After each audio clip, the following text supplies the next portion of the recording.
Israel and the United States launched coordinated military strikes against targets in Iran on February 28, 2026. Israeli Defense Minister Israel Katz confirmed the operations in a statement describing them as preemptive strikes intended to remove threats to Israel. U.S. officials confirmed American military participation, with sources describing the operations as multi-day campaigns rather than limited strikes. The attacks triggered declarations of states of emergency in Israel and Iran, closure of airspace in both countries, and activation of civil defense protocols. This represents the most significant direct military confrontation between Israel, the United States, and Iran, escalating beyond previous indirect conflicts and proxy engagements that have characterized regional tensions for decades. This analysis examines 5 interconnected elements. First, the documented sequence of events on February 28th, including confirmed strikes and official statements. Second, the stated justifications and objectives from Israeli and U.S. authorities.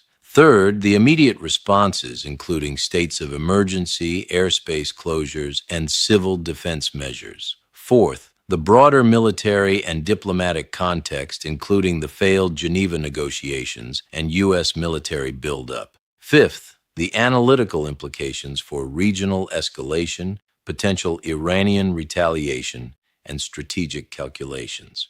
Israeli Defense Minister Israel Katz issued a statement on the morning of February 28, 2026, announcing that Israel had launched preemptive attacks against Iran. The statement, issued under authority of Section 9CB(1) of Israel's civil defense law, declared a special state of emergency across Israeli territory due to assessed high probability of attack on civilian population. Multiple media organizations, including the Times of Israel, CNN, Reuters, Bloomberg, and Israeli media, reported explosions in several Iranian cities beginning early February 28th.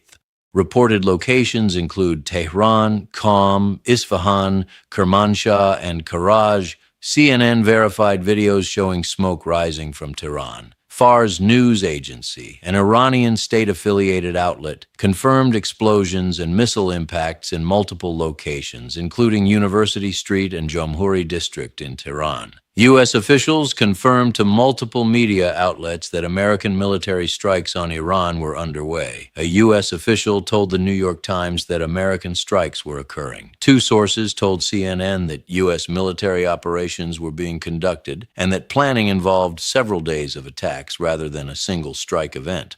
One official characterized operations as not a small strike. The operations were given code names by the respective militaries. Israel designated its operations Roaring Lion, according to IDF statements. The combined operation has been referenced in some reporting as Operation Shield of Judah. Reported targets, according to Israeli and U.S. official statements, include Iranian ballistic missile sites, missile launchers, missile production facilities, and nuclear program infrastructure. Specific details regarding which facilities were struck and what damage was inflicted have not been independently verified as of the afternoon of February 28th. The Associated Press reported that strikes occurred near the office of Iran's Supreme Leader Ali Khamenei. Reuters reported, citing sources, that Khamenei was not in Tehran and had been relocated to a secure location. The Iranian government has not confirmed or denied these reports. And authorities confirmed closure of Iranian airspace through statements by Majid Akavan, spokesperson for Iran's civil aviation organization. Iranian media reported that schools were ordered closed and remote learning activated. Iranian state media quoted officials stating that Iran is preparing a crushing response to the attacks. Specific details of any planned response have not been disclosed. Israeli officials framed the strikes as preemptive action to prevent Iranian threats. Defense Minister Katz's statement characterized the operation as removing threats to Israel. Prime Minister Benjamin Netanyahu issued a statement describing the operation's aim as creating conditions for Iranians to take control of their government. Netanyahu stated that the regime must not be allowed to arm itself with nuclear weapons. The IDF statement described the operation as intended to degrade the Iranian terrorist regime and remove existential threats to the state of Israel over time. The statement referenced what it described as continued Iranian efforts to advance nuclear programs and rehabilitate missile production following previous Israeli operations. U.S. President Donald Trump posted a video statement on social media confirming U.S. military operations. Trump characterized Iran as a wicked, radical dictatorship and stated that operations aimed to prevent Iran from threatening American national security interests. Trump stated objectives included destroying Iranian missiles and missile production capabilities. Trump's statement also called on Iranian military personnel to lay down your arms or you will be destroyed, and addressed the Iranian public stating, "After we finish, take control of the regime." This explicit call for regime change represents significant expansion beyond stated objectives of previous U.S. military operations in the region. Both Israeli and U.S. statements referenced Iran's nuclear program. Trump stated in his video that Iran had been working to rebuild nuclear capabilities after previous U.S. strikes in June 2025. Netanyahu similarly referenced nuclear weapons development as a threat that must be prevented. Neither Israel nor the United States provided specific evidence in their public statements regarding current status of Iranian nuclear weapons development.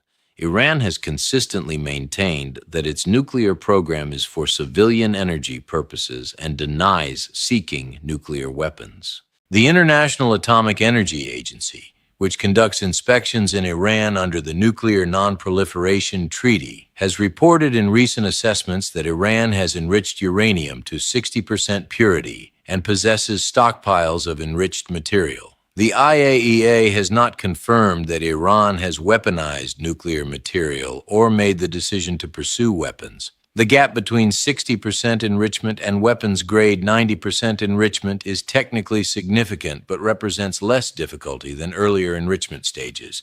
Israel implemented comprehensive emergency measures following the strikes. The declaration of a special state of emergency under the Civil Defense Law activated protocols for civilian protection. Israeli authorities closed national airspace to civilian aviation.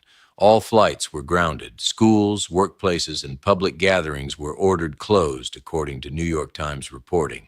The Israel Defense Forces Home Front Command issued instructions for civilians to remain near protected areas and shelters.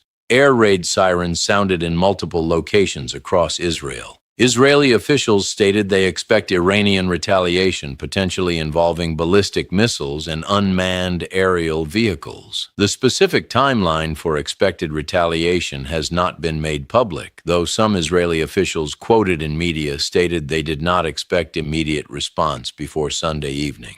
This assessment may reflect intelligence regarding Iranian decision-making timelines, or may represent analytical judgment about time required for Iran to organize response operations. Iran similarly implemented emergency responses.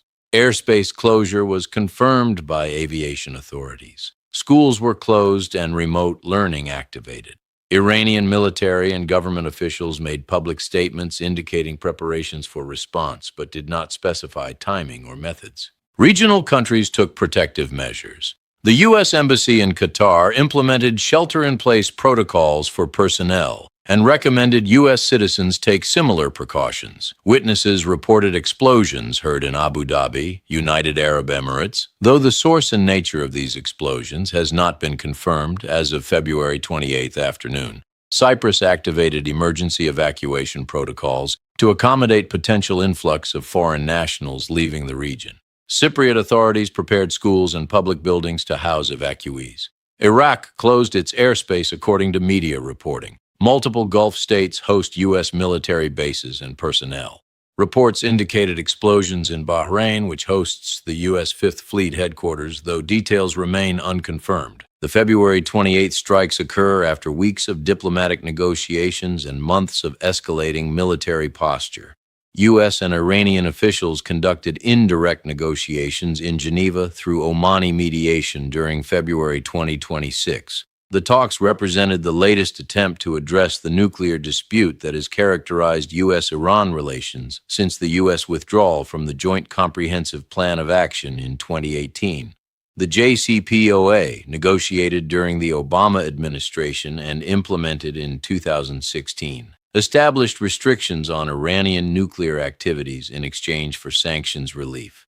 The Trump administration withdrew from the agreement in 2018, reimposed sanctions, and pursued a maximum pressure campaign. Iran responded by gradually reducing compliance with JCPOA restrictions and expanding uranium enrichment activities. The Biden administration attempted to revive the JCPOA through negotiations in 2021-2024, but did not achieve agreement. Upon returning to office in January 2025, Trump pursued a different approach, combining military pressure with demands for more comprehensive restrictions. The Geneva talks in February 2026 focused on potential new agreement frameworks.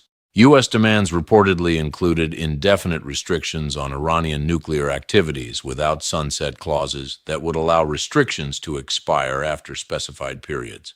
The Obama-era JCPOA contained sunset provisions ranging from 10 to 25 years, depending on the specific restriction.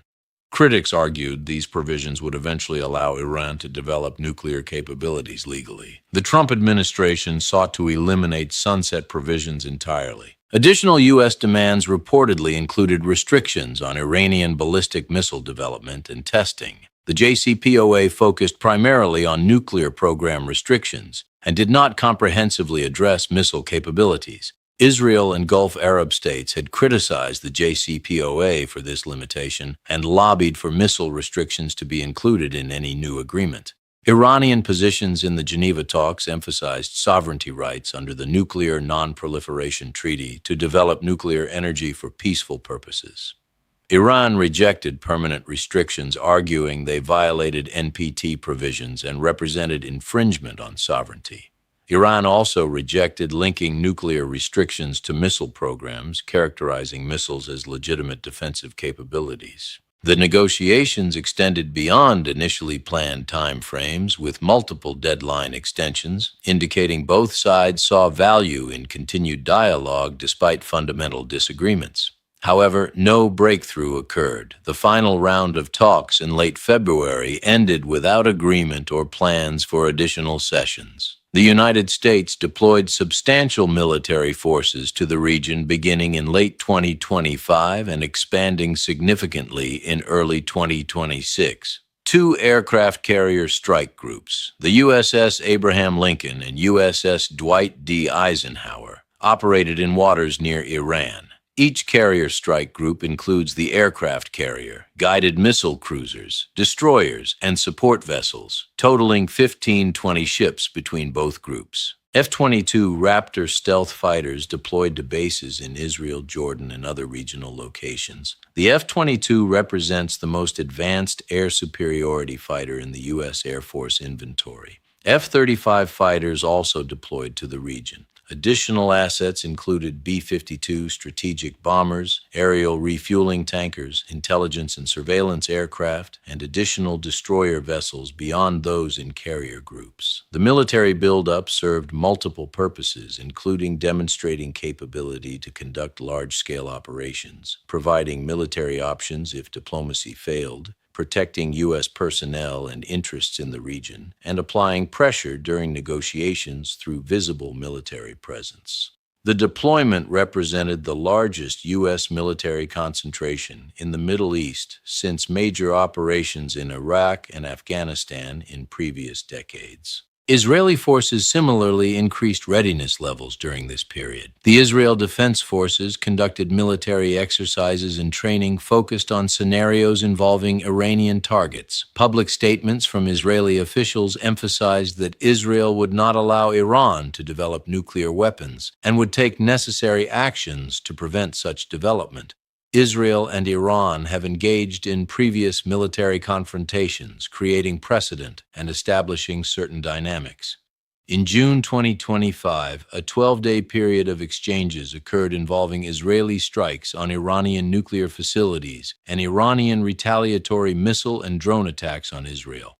That confrontation represented the first direct large-scale military exchanges between the countries rather than operations through proxies. The June 2025 confrontation involved initial Israeli airstrikes targeting Iranian nuclear enrichment facilities, particularly those at Natanz and Fordo. Iran responded with ballistic missile attacks targeting Israeli military bases and population centers.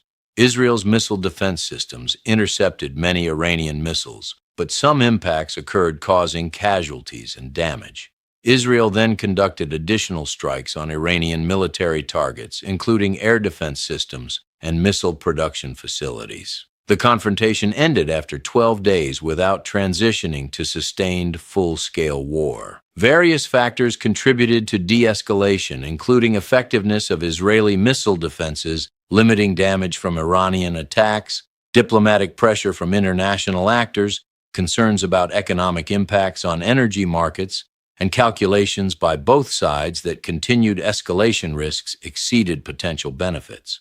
The June 2025 exchanges established several precedents. First, both countries demonstrated willingness to conduct direct attacks rather than limiting conflict to proxy operations. Second, Iranian missile attacks showed capability to strike Israeli territory despite distance and defensive systems. Third, Israeli strikes demonstrated capability to reach Iranian targets despite distance and Iranian air defenses. Fourth, both sides showed capability to de-escalate when calculating that escalation limits had been reached. The February 28, 2026 operations represent significant expansion beyond the June 2025 scope. The explicit calls for regime change from Trump and Netanyahu indicate different strategic objectives compared to the limited June strikes. The reported multi-day campaign structure differs from the more concentrated June exchanges.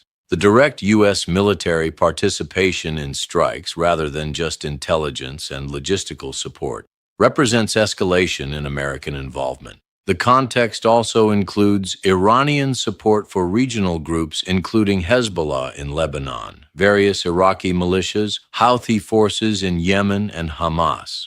Israel has conducted operations against these groups and their infrastructure. The broader regional dynamic involves multiple interconnected conflicts across the Middle East. Iranian ballistic missile capabilities represent a documented threat to Israeli territory. Iranian missiles include the Shahab series, Sejil missiles, and other systems with ranges capable of reaching Israel from Iranian launch sites. Flight times for ballistic missiles from Iran to Israel are estimated at 10 to 15 minutes, depending on trajectory and specific systems used. Israel maintains multi-layered missile defense systems. The Iron Dome system provides protection against short-range rockets and artillery. David's Sling addresses medium-range threats. Arrow 2 and Arrow 3 systems target ballistic missiles at different phases of flight.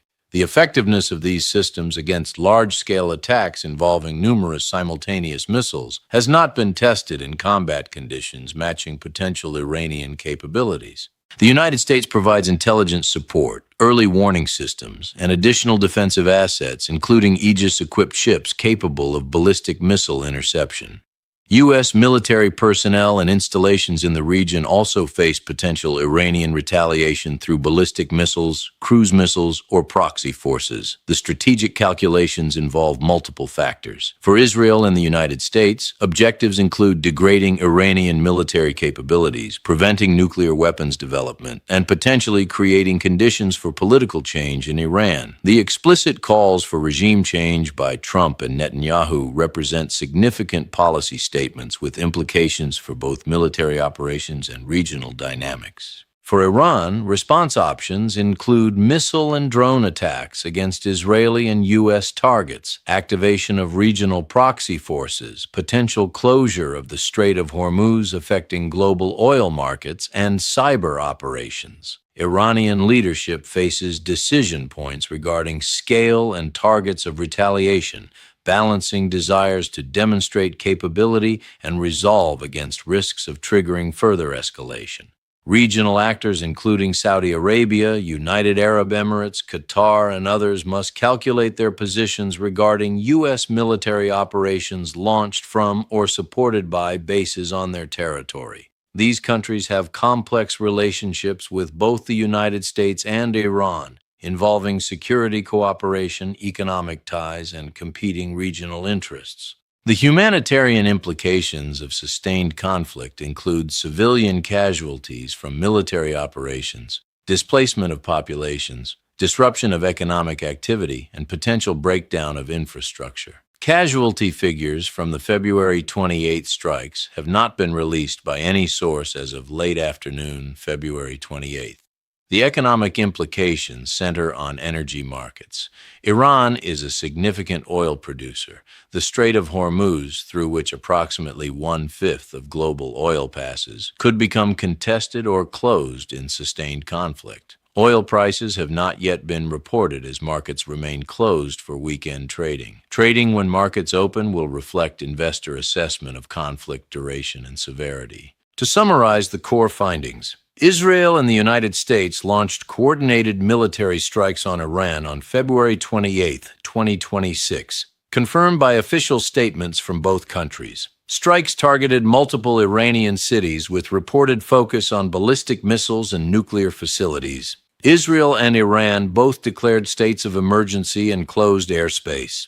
Israeli civilians were ordered to shelter locations with expectation of Iranian retaliation. U.S. officials indicated operations would continue over multiple days. Stated objectives include degrading Iranian military capabilities and creating conditions for regime change.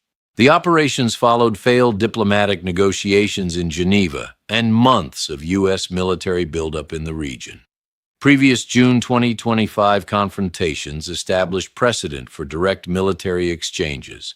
Iranian ballistic missile capabilities can reach Israeli territory in approximately 12 minutes. Israeli and U.S. missile defense systems provide layered protection, though effectiveness against large-scale attacks remains untested. Regional countries implemented protective measures and emergency protocols. What remains uncertain as of February 28 afternoon is the full extent of damage from strikes, casualty figures, specific facilities hit, whether Iranian nuclear program infrastructure was significantly degraded, the timing and scale of Iranian retaliation, whether operations will extend beyond several days into sustained campaign, how regional actors will position themselves regarding the conflict, what economic impacts will emerge particularly regarding energy markets, and whether any diplomatic pathway remains available to prevent further escalation.